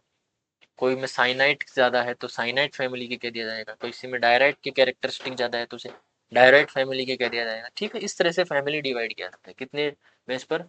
तो प्रमुख खनिजों की प्रमुख उपस्थित प्रमुख खनिजों के अनुसार आग्नेय चट्टानों को 5 परिवारों में डिवाइड किया गया। पहला है ग्रेनाइटिक फैमिली, जिसमें प्रमुख खनिज जो होता है वो क्वार्ट्ज होता है, ऑर्थोक्लास होता है और फेल्ड्स्पार होता है। ध्यान रखना, इंपॉर्टेंट है, मोस्ट इम्पोर्टेंट। ग्रेनाइट फैमिली में, ग्रेनाइट प्रकार की जो चट्टानें होती है उनमें प्रमुख खनिज कौन से देखने को मिलते हैं? Quartz, orthoclase and feldspar. Example के लिए granite, obsidian, whetstone, perlite and pumice. Syenite family में कौन से आते हैं? तो साइनाइट फैमिली में मुख्यतः ऑर्थोक्लास एंड फेल्ड्स्पार पाया जाता है। और इसमें एग्जाम्पल देखें तो साइनाइट एंड ट्रेकाइट, ये ध्यान रखना, साइनाइट एंड ट्रेकाइट। डायराइट फैमिली में मुख्य खनिज कौन से होते हैं? फेल्स्पार होता है और हॉर्न ब्लेंड होता है। Example diorite and डेसाइट। नेक्स्ट है गैब्रो फैमिली। गैब्रो फैमिली में मुख्य जो खनिज होता है वो पायरोक्सिन होता है, ये इंपॉर्टेंट है, ध्यान रखें। Example gabbro and basalt. ठीक है। क्रमांक सॉरी, पांचवा, सिंगल मिनरल फैमिली भी होती है जिनमें केवल एक खनिज से जो चट्टानें होती है केवल एक खनिज से बनी होती है। जैसे पायरोक्सिनाइट, पायरोक्सिन से बनती है। पेरिडोटाइट डोनाइट से बनती है। ओलिवाइन से बनती है। ठीक। तो एक जो चट्टान थी यहाँ पर वो आप लोगों की कंप्लीट हो चुकी है।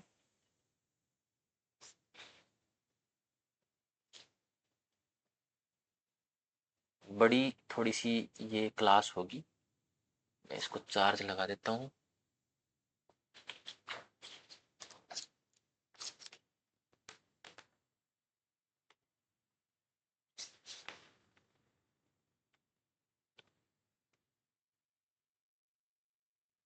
हम्म, अब हम बात करते हैं सेडिमेंट्री रॉक्स की। इससे पहले हमने बात की है आग्नेय चट्टानों की, अब हम बात करेंगे अवसादी चट्टान। ये भी थोड़ा सा बड़ा चैप्टर, ध्यान रखना, ये जियोमॉर्फोलॉजी के कुछ ऐसे चैप्टर हैं जो बहुत बड़े हैं। ठीक है। अभी हम आधे ही आए हैं पीडीएफ में। टोटल 18 पेजेस हैं। देखिए यहाँ पर टोटल 18 पेजेस हैं। ठीक है। इनमें से अभी हम 10वें पेज पर ही हैं। सेडिमेंट्री रॉक्स की बात करें तो चलिए पढ़ते हैं। जब किसी इग्नियस यानी कि किसी आग्नेय या मेटामॉर्फिक रूपांतरित चट्टान के अपक्षय के बाद उनके टुकड़े या मलबे किसी दूसरे स्थान पर जाकर के जम जाते हैं। जब चट्टानें टूट फूट जाती है तो उनसे मलबा जनरेट होता है, और जब वो मलबा किसी और अन्य स्थान पर जाकर के सॉलिडिफाई हो जाता है, जम जाता है, तो उससे एक नई चट्टान बनती है। यहाँ पर उस चट्टान को हम क्या कह देते हैं? अवसादी चट्टान कह देते हैं। सेडिमेंट जो शब्द है वो लैटिन शब्द सेडिमेंटम से बना है, ये चीज आप लोगों को ध्यान रखनी। सेडिमेंट शब्द सेडिमेंटम शब्द से बना है, लैटिन शब्द, जिसका अर्थ होता है नीचे बैठना या जमना। अर्थात सेडिमेंट्री रॉक्स का निर्माण समुद्र, झील या नदियों में नीचे बैठने यानी कि अवसादन की प्रक्रिया से होता है। ध्यान रखना। मुख्य विशेषताओं की अगर मैं बात करूं तो यहाँ पर मुख्य विशेषताएं हैं। सबसे पहली बात तो सॉलिडिफिकेशन द्वारा ये निर्मित होती है। कैसे? सेडिमेंट्री रॉक्स जो है वो अवसादों के सॉलिडिफिकेशन, मतलब जब अवसाद ठोस हो जाते हैं जम करके, तो उनसे ये बनते हैं। इसलिए इनका स्वभाव जो है वो क्लास्टिक होता है, खंडित होता है, खंडीय होता है। सभी चट्टानें खंडित नहीं होती, ये भी ध्यान रखना, प्लास्टिक नहीं होती। जो चट्टानें केमिकल रिएक्शंस के थ्रू बनती है वो नॉन प्लास्टिक होती है। जो सेडिमेंट्री रॉक्स केमिकल रिएक्शंस के थ्रू बनती है वो नॉन प्लास्टिक सेडिमेंट्री रॉक कही जाती है। तीसरी विशेषता है जीवाश्म पाए जाते हैं। आग्नेय चट्टान में जीवाश्म नहीं पाए जाते थे। यहाँ पर चट्टानों में जीवाश्म पाए जाते हैं क्योंकि चट्टानों में प्राचीन जीव जंतुओं और पौधों के जीवाश्म आज भी सुरक्षित मिलते हैं। पृथ्वी के ऊपर जीवन के बारे में अगर सबसे बढ़िया जानकारी के जो स्रोत हैं वो कहीं पर है तो वो अवसादी चट्टानें ही हैं। ठीक है। क्योंकि अवसादी चट्टानों में ही हमें जीवन के सुरक्षित जीवाश्म वहां पर देखने को मिलते हैं। चौथी है परतदार संरचना, लेयर्ड स्ट्रक्चर इनकी हमें देखने को मिलती है। वहां पर लेयर्ड स्ट्रक्चर नहीं थी, यहाँ पर पतली और परतदार लेयर्ड होती है। यद्यपि कुछ अपवाद भी होते हैं कि उनमें लेयर हमें नहीं देखने को मिलती है। इसके अलावा ये पोरस, इनका पोरस स्ट्रक्चर होता है, यानी कि इनमें छिद्र पाए जाते हैं जिसकी वजह से इन चट्टानों में वाटर की एंट्री हो सकती है। ठीक है, इसी कारण ये जल धारक यानी कि ये भीग जाती हैं, पानी को अवशोषित कर लेती है। ठीक है, छिद्र होते हैं। त्वरित रासायनिक अपक्षय की क्रियाएं इनमें होती है। जब पानी को सोख लेंगी तो सिंपल सी बात है, केमिकल रिएक्शन होने के लिए ह्यूमिडिटी चाहिए, तो इन्हें ह्यूमिडिटी मिलती है पानी से, तो केमिकल वेदरिंग इनकी बहुत जल्दी होती है। ठीक है, इसलिए ये इग्नियस और मेटामॉर्फिक रॉक्स की तुलना में बहुत ज्यादा कमजोर भी होती है। सातवां है परतों का मुड़ना, फोल्डिंग जिसे हम कह देते हैं। कमजोर होने के कारण जब इन पर प्रेशर कोई पड़ता है तो ये जो, जैसे मान लो यहाँ पर कोई रॉक है, सेडिमेंट्री रॉक है, और इसके ऊपर से इधर से प्रेशर लगा, तो ये कमजोर होने की वजह से क्या हो जाएगी, मुड़ जाएंगी। जैसे ही ऐसे लाएं तो ये बैंड हो जाएंगी, इनमें बैंड हो जाते हैं। ठीक है, क्षैतिज परतें मुड़ जाती है, इस कारण पृथ्वी की सतह पर इनका विन्यास जो है प्राय तिरछा या ऊर्ध्वाधर हमें देखने को मिलता है। ठीक है, इस तरह से हमें इनका विन्यास देखने को मिलेगा।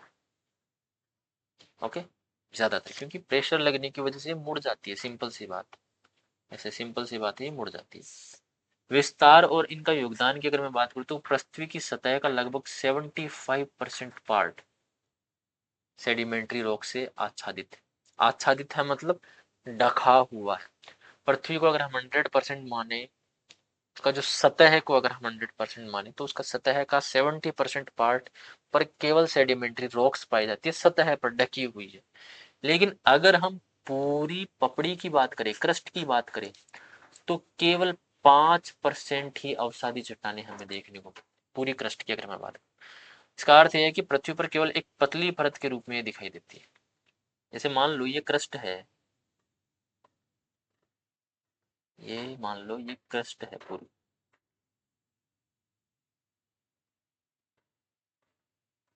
पूरी पृथ्वी, तो इसका जो 75% पार्ट है, इसका जो 75% पार्ट है वो किससे ढका हुआ है, अवसादी चट्टानों से ढका हुआ है।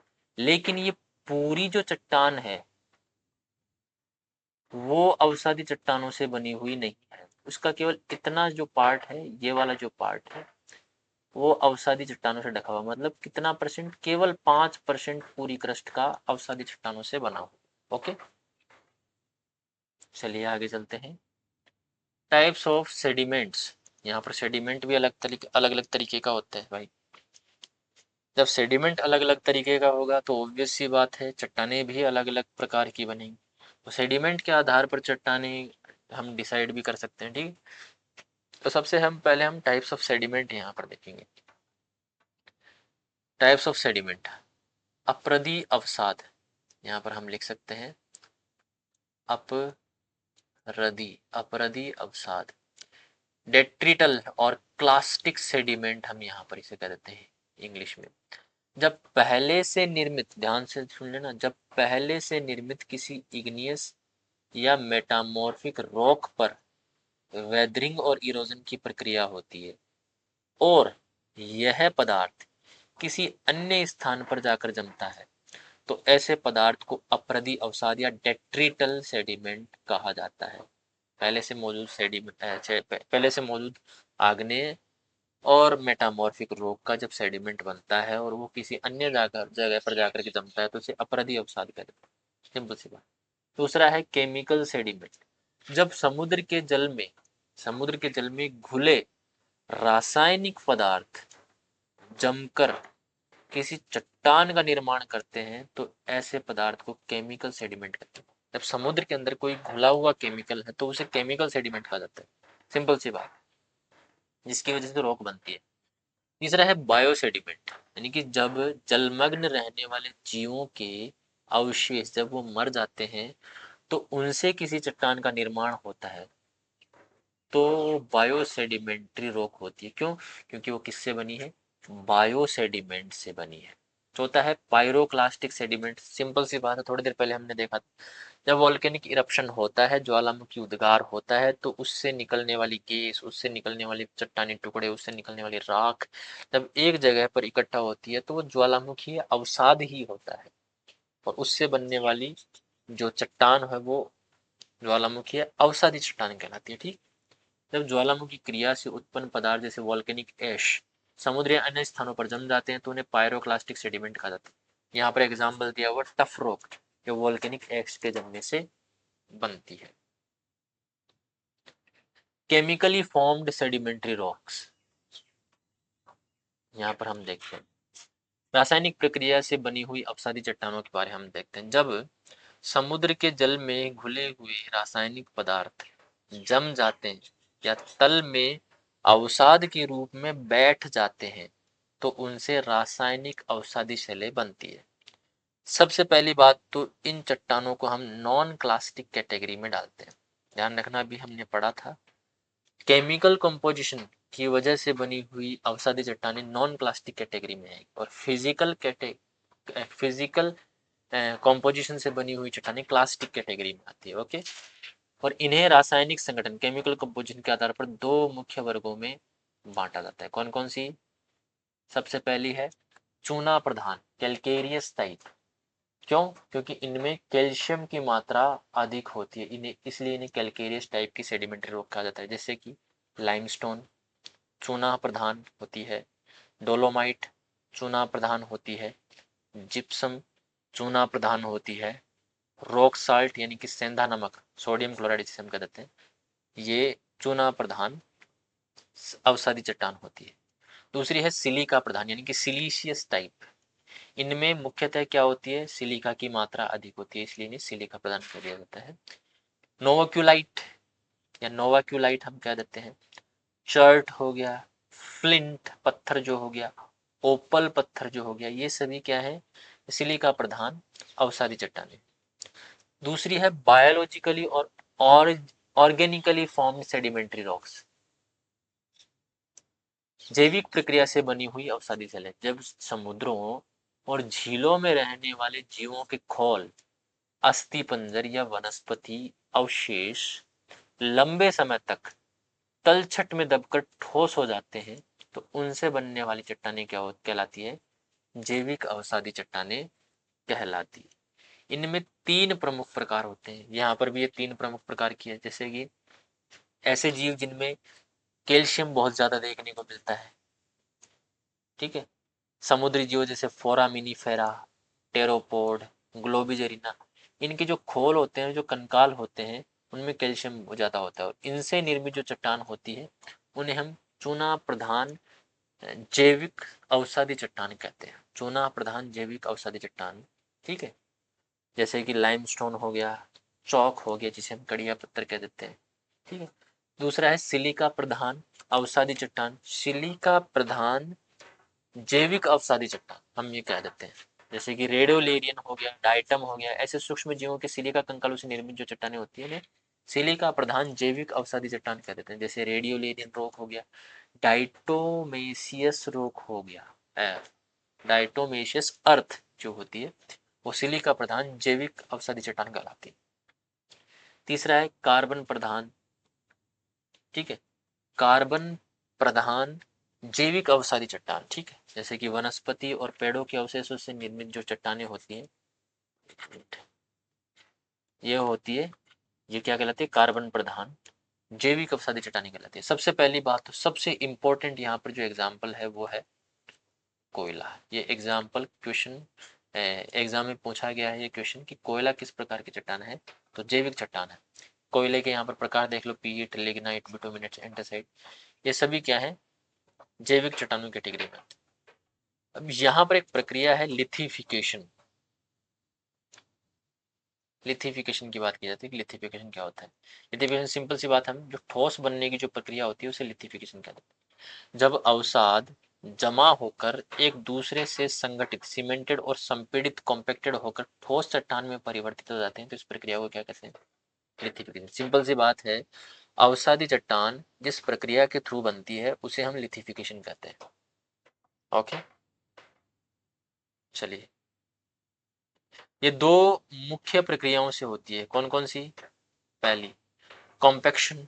जब ऊपर की परतों के दबाव के कारण नीचे के अवसाद एक दूसरे के करीब आकर जुड़ जाते हैं, ऊपर से प्रेशर पड़ता है तो उसके नीचे स्थित जो अवसाद होते हैं वो एक दूसरे के पास पास आ जाते हैं, तो संपीड़न की प्रक्रिया हो जाती है और वो जुड़ने लग जाते हैं। दूसरा है सीमेंटेशन।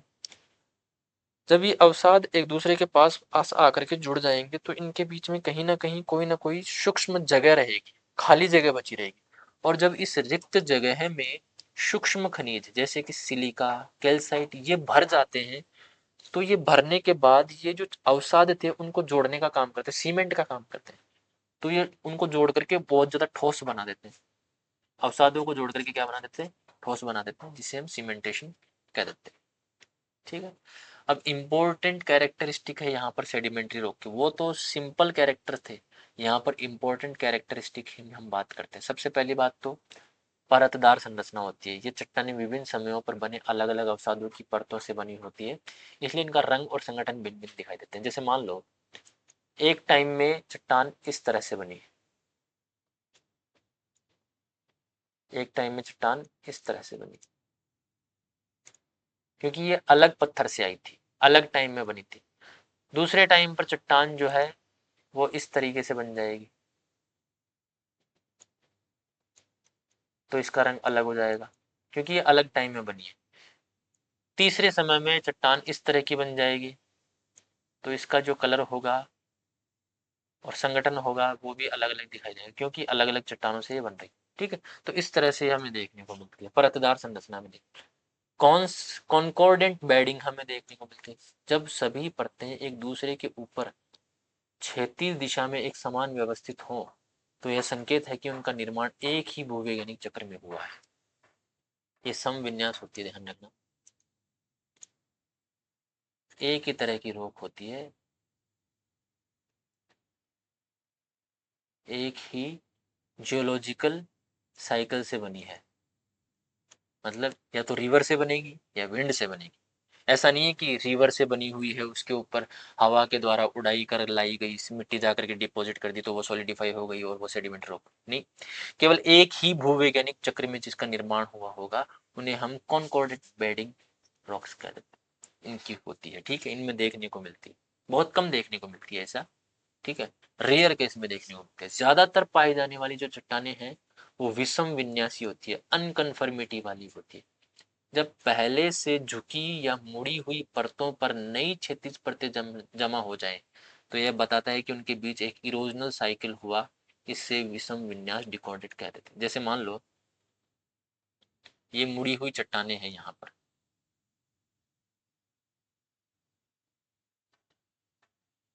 ये क्या हो गया,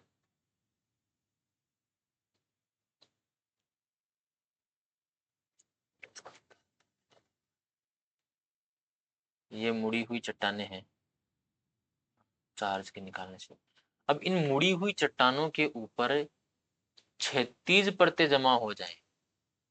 क्षैतिज परतें कैसे? जैसे मान लो ये क्षैतिज परतें हैं और ये इस तरीके से जमा हो जाए,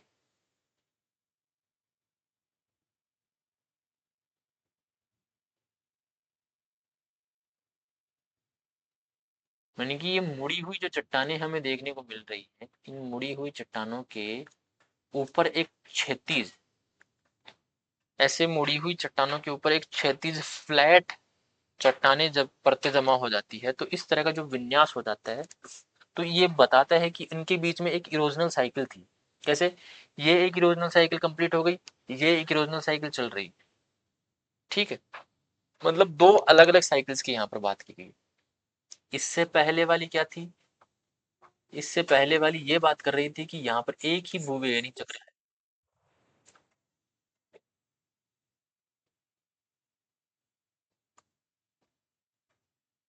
और इसमें क्या है, अलग अलग इरोजनल साइकिल है। ठीक है। चौथी विशेषता है अप्रत्यक्ष विन्यास या नॉन कन्फर्मिटी की, ये भी यहाँ पर बात होती है। जब क्षैतिज परतों के बीच एक ऐसा तल या प्लेन हो जिस पर अपर्दन के निशान हो और उसके ऊपर नई परतें जमा हो, तो इसे अप्रत्यक्ष विन्यास कहा जाता है। जैसे मान लो ये परतें बनी हुई है, ठीक है। अब इन परतों के ऊपर क्या है,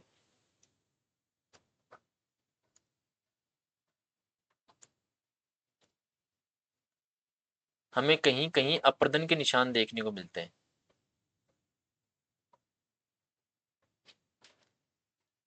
ठीक है। अब ये अपर्दन के निशान तो है, लेकिन इसके ऊपर कहीं ना कहीं एक नई टाइप की और लेयर बनी हुई है इस तरह से। तो इस तरह का जो विन्यास है वो अप्रत्यक्ष विन्यास कहलाता है। क्या कहलाता है? अप्रत्यक्ष विन्यास कहलाता है। मतलब परत के नीचे ये एविडेंस मिलते हैं कि पहले यहाँ पर इरोजन हो चुका है। ठीक है। उसके बाद में एक नई जियोलॉजिकल साइकिल आई है और उसने फिर यहाँ पर सेडिमेंटेशन करना शुरू किया है और उसकी वजह से नई रॉक बनी। ठीक है। सिंपल सी बात है।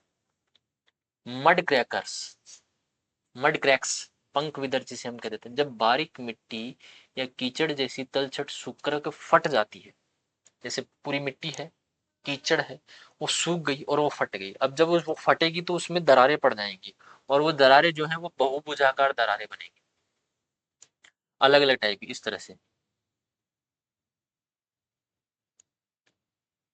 इस तरह से वो दरारें बन जाएंगी। अरे यार,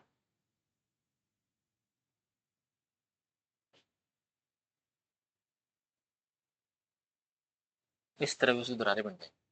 और जब ये दरारें बन जाती हैं तो इन दरारों के अंदर क्या होता है, इन दरारों के अंदर मिट्टी आकर के या रेत आकर के जम जाती है और ये स्थायी रूप से बन जाती है, जैसे लाइनें सी बन जाती है। ठीक है। तो ये स्थायी रूप से पत्थर में संरक्षित हो जाती है, तो उन्हें हम मड क्रैकर्स या पंख विदर भी हम इसे कह देते हैं। ठीक है। रिपल मार्क्स हम कह देते हैं, कुछ अवसादी चट्टानों पर लहरदार आकृतियां दिखाई देती है। ये या तो पवन की वजह से बनेंगी या वाटर की वजह से। वाटर की वजह से जो बनती है, मतलब जो चलता हुआ पानी है उसकी वजह से जो रिपल मार्क्स बनते हैं उन्हें हम असममित रिपल मार्क्स कहेंगे। और जो बिल्कुल शांत झील है, तालाब है, उसके अंदर अगर रिपल मार्क्स बनेंगे तो वो सममित रिपल मार्क्स बनेंगे। ध्यान रखना, इन चट्टानों की विशेषता है। इसके अलावा कॉन्क्रेशंस भी हमें देखने को मिलते हैं, यानी नोड्यूल्स भी हमें देखने को मिलते हैं। जब किसी अवसादी परत के भीतर खनिज पदार्थ किसी केंद्र के चारों ओर जम जाते हैं तो वे गांठ या कॉन्क्रेशंस के रूप में हमें दिखाई दे जाते हैं। ठीक है। ध्यान रखना। देखो यहाँ पर एक चीज आती है, एक नाम है, मुझे याद नहीं आ रहा,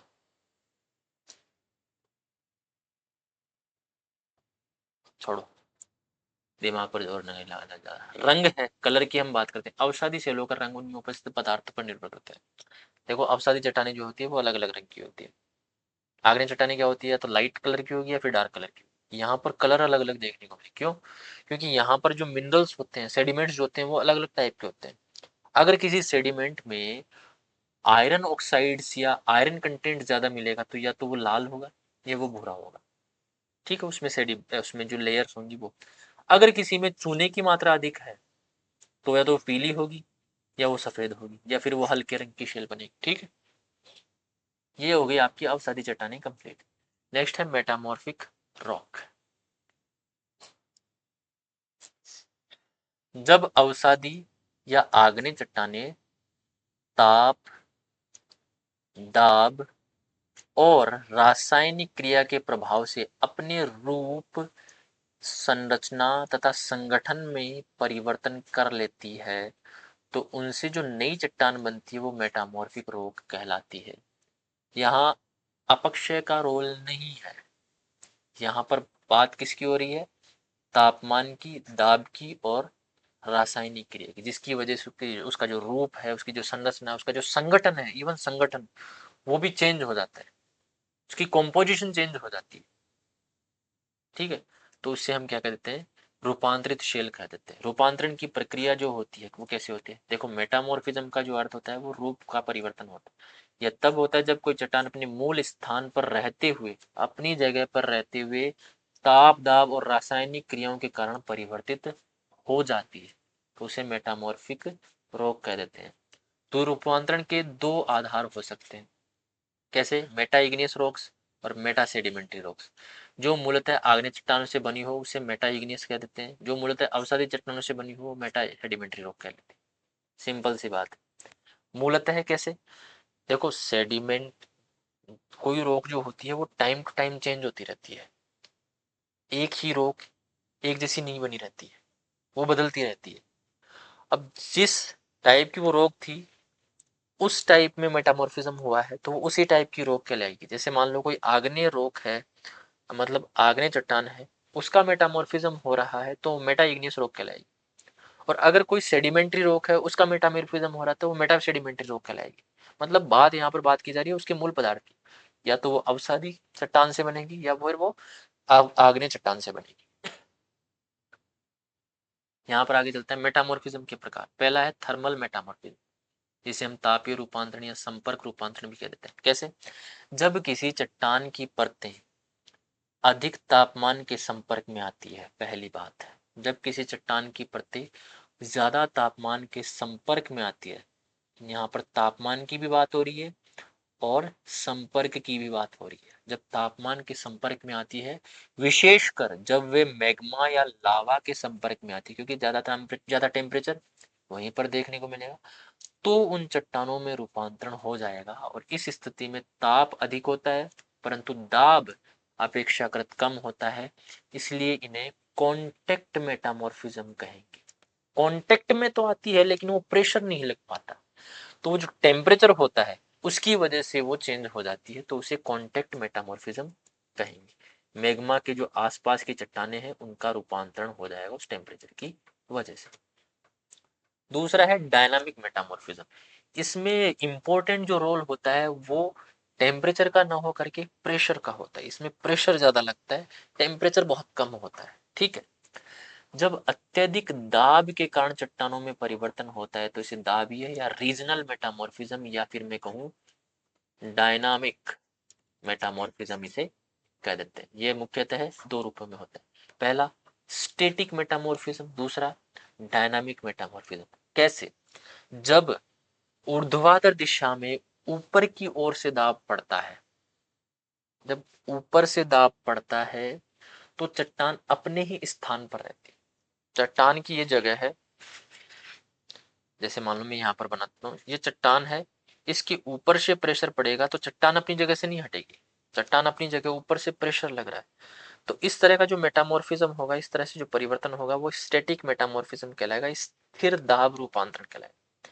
लेकिन अगर दाब इस तरीके से लग रहा है, हॉरिजॉन्टल लग रहा है, एक इधर से इधर से इधर से ऐसे लग रहा है दाब, तो जो चट्टान यहाँ पर थी पहले वो चट्टान खिसक करके आगे आ जाएगी। या हो सकता है एक ही तरफ से दाब लगे, इस तरफ दाब है ही नहीं, तो चट्टान जो है वो इस दाब के साथ साथ आगे की तरफ खिसक जाएगी ऐसे।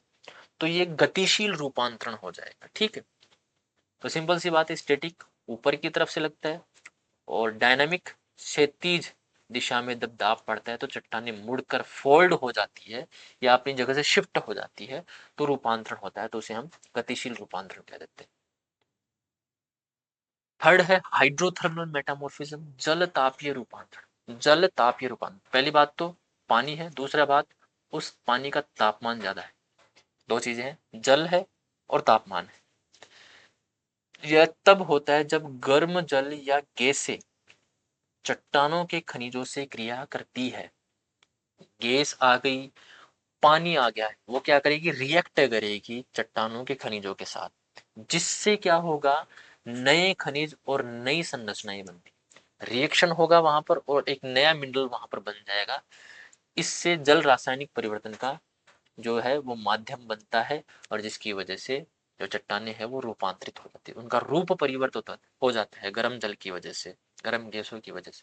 ठीक है। तो ये जल तापीय रूपांतरण कहलाते हैं। ध्यान रखिएगा, मोस्ट इंपॉर्टेंट चीजें हैं। अब सबसे इंपॉर्टेंट चीजें यहाँ पर पूछी जाती है कि कौन सी चट्टान आग्नेय चट्टान से, कौन सी चट्टान किस चट्टान से बनी है। जैसे यहाँ पर नाम दिया आपको नीस, किस चट्टान का रूपांतरण है, तो आप अगर गैब्रो कर देंगे तो ये गलत हो जाएगा, आप ड्यूनाइट कर दोगे तो गलत हो जाएगा, आप सैंडस्टोन कर दोगे तो गलत हो जाएगा, ये ग्रेनाइट कर दोगे तो सही हो जाएगा। इस तरीके से क्वेश्चन यहाँ पर बनते हैं। ये मोस्ट इंपॉर्टेंट पार्ट है रोक वाले चैप्टर का, जहां से देखो igneous rock, sedimentary rock, metamorphism rock, concept सब समझ लेते हैं, लेकिन बात जब यहाँ की आती है ना, तथ्यों की बात आती है, फैक्ट्स की बात आती है, तो यहाँ पर जो है वो कंफ्यूज हो जाता है इंसान। ठीक है, तो सबसे पहले हम बात करते हैं, देख मेटामॉर्फिक रॉक्स बनने की प्रक्रिया की, सॉरी ये तो उदाहरण हो गया।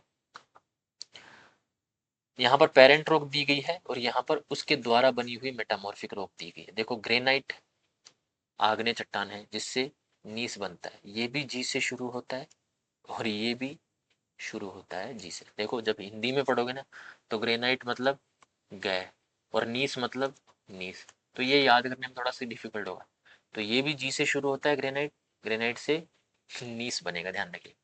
बेसाल्ट आग्नेय चट्टान है, एम्फीबायोलाइट, एम्फीबोलाइट और एपिडोराइट बनती है रूपांतरण के बाद। गेब्रो से बनता है गेब्रोनीस और सरपेंटाइन, ध्यान रखना इंपॉर्टेंट चीज, गेब्रो सरपेंटाइन, गेब्रो नीस सरपेंटाइन ऐसे याद रख लेना।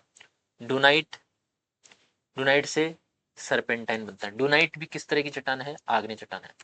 कॉन्ग्लोमरेट से क्वार्टजाइट बनता है, सैंडस्टोन से भी क्वार्टजाइट बनता है, आर्कोज से भी क्वार्टजाइट बनता है, ध्यान रखना। और ये तीनों चट्टानें कौन सी है, अवसादी चट्टानें हैं। ठीक है, लाइमस्टोन, चाक, डोलोमाइट, इन तीनों से क्या बनता है, मार्बल बन, लाइमस्टोन से भी मार्बल बनेगा, चौक से भी मार्बल बनेगा, डोलोमाइट से भी मार्बल। शेल से बनेगा स्लेट, शेल अवसादी चट्टान है जिससे स्लेट बनेगा। अब स्लेट क्या हो गई, मेटामॉर्फिक रॉक हो गई, स्लेट हो गई मेटामॉर्फिक रॉक, और स्लेट से क्या बनेगा, फाइलाइट, फाइलाइट से बनेगा शिस्ट, शिस्ट से बनेगा नीस। ये क्रम है, ध्यान रखना। शेल से स्लेट, स्लेट से फाइलाइट, फाइलाइट से शिस्ट, शिस्ट से नीस, ध्यान रखना। कोल से, कोल एक सेडिमेंट्री रॉक है, ग्रेफाइट बनता है, कोल से ग्रेफाइट बनता है, ध्यान रखना। ये जो पेंसिल में लगी हुई आती है ना, ये एक मेटामॉर्फिक रॉक होती है।